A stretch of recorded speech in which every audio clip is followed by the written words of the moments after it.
বিসমিল্লাহির রহমানির রহিম। আসসালামু আলাইকুম। প্রথমে আমি হলুদের গুঁড়ো দিয়ে দিলাম, তারপরে লবণ দিয়ে দিলাম। এখন আমি সুন্দর করে মাখাই নেব। বিসমিল্লাহির রহমানির রহিম। প্রথমে আমি তেল দিয়ে দিলাম।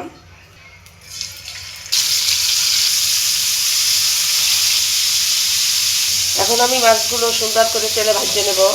এখন আমি মাছগুলো উল্টেই দিচ্ছি, মাছগুলো তুলে নিচ্ছি।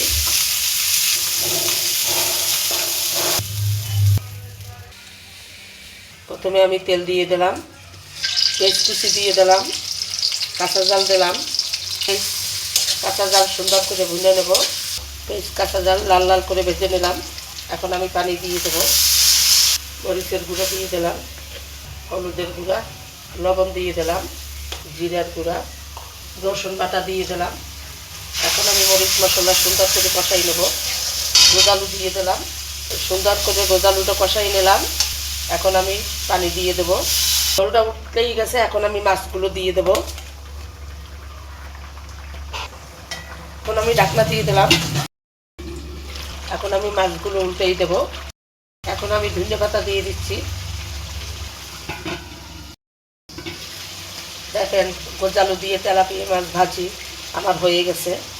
লাইক করবেন, কমেন্ট করবেন, শেয়ার করবেন। আল্লাহ হাফেজ।